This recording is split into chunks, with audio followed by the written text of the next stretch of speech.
Please rise for the flag salute. I pledge allegiance to the flag of the United States of America and to the republic for which it stands, one nation, under God, indivisible, with liberty and justice for all. Please be seated.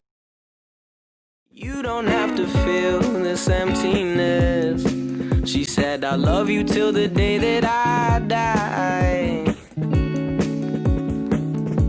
Well, maybe she's right.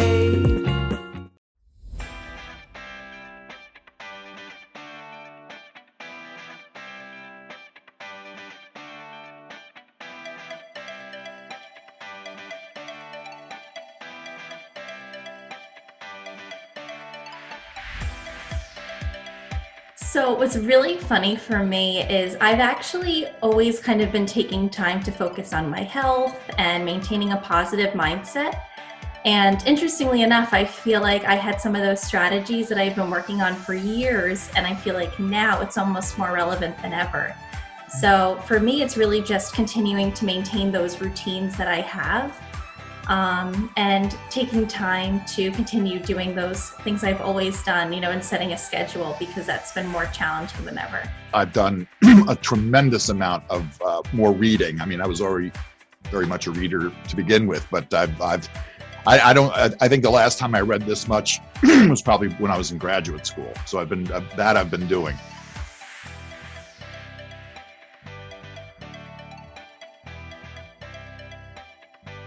Like a set schedule every day, and so having to knowing myself, I need a routine, and so I've been starting to block out periods of time each day and at night when I'm just going to go up and do it, instead of watching TV or instead of looking at the computer or checking emails, that kind of stuff. I have to shut it off because I get emails from students all night long, so I have to put it away and say, I'm going to go work on my art. I'm not answering anything else. And that has been working for me. The line between work and home has been blurred now because it's work never stops. And so that's been the hardest challenge.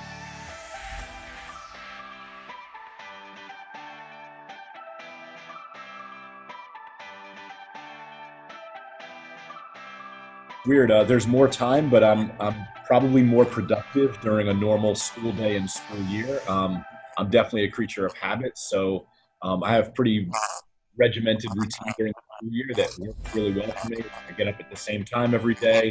I work out at the same time every day. I get a lot done in between classes and my off periods. So my routine is normal, and I thrive, even though it's nice to have, I have no structure, I have so much time. I actually work better with structure. So we are a family that has 2 boys, middle school and high school, very involved in sports. So spring is usually the craziest because they're baseball, soccer players playing at the same time. So obviously we have a lot more time on our hands in terms of not running around to different fields and going different directions and seeing each other. So it has given us some more time. Trying to still help them to train and stay in shape if the seasons ever do occur, but definitely more time. So I've gotten to do things like the woodworking. My son decided to take an extra chemistry course online, so I've been kind of working with him and relearning my chemistry a little bit, which has been fun. Right. But I did want to read more. I had some books picked out, some science, some non-science stuff, and I haven't gotten to those yet, so maybe in the next couple months. Hi, I'm Manny Burak, and I'm here in Livingston, New Jersey, the hometown of the tri-state area's premier party band, Epic Soul, who's doing some interesting things in order to help musicians during this COVID-19 pandemic.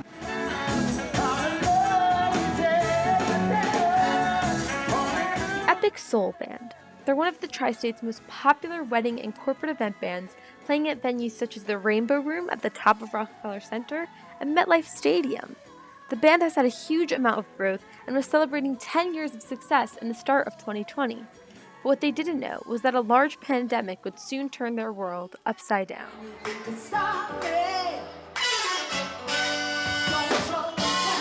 COVID-19 has canceled virtually every aspect of live entertainment, from sports games to Broadway and theatrical performances to live concerts. And many in the entertainment business are feeling its effects. However, one group that has been hit specifically hard has been smaller, local musicians. COVID-19 has impacted the local musicians probably the hardest because these are the guys that work from gig to gig. They don't have a steady job. They rely on the bookings day to day. And just about everything that we had booked has been canceled. People who have steady jobs can at least work from home, but the guys that rely on the gigs, the day-to-day gigs, the sound guys, the light guys, the equipment guys, the musicians are all not. They have no cash flow right now, so. It's been very difficult for them. After feeling the impact of COVID-19, Joe Burak, the band's leader, was hard at work to come up with a creative way to solve the problem. So townships were starting to put together drive-in movies, and we thought, hey, if they could do a movie, why not do a drive-in concert? So we put together a production team that had all the stage lighting equipment, the FM frequency transmitter to send the sound into the car stereos, and partnered with a parking company that had the whole infrastructure on parking, and we're trying to sell it to the townships right now. We're waiting on approval from certain town councils, but that's basically how that came about.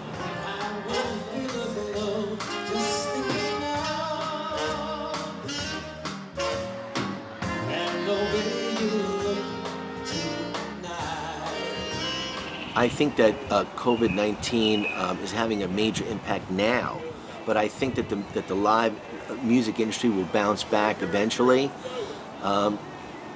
People love to go to see live music, and there's nothing like being there when music is being performed live. This is a beautiful connection between the audience and the performers, and there's just no other feeling like that.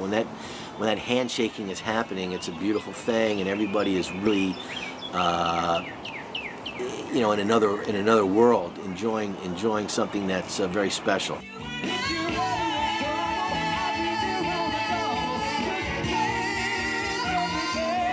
But people are doing all kinds of very innovative things right now to keep the music business and live entertainment moving. You got to be very creative. You got to be very. You got to improvise, and you got to do. You can't look at it the way it normally was. You got to come up with new ideas. Don't forget to support your local musicians during this difficult time, online, outdoors, or in any way that's safe. Let's keep the music going. I'm Manny Burak, and this is AM Wired.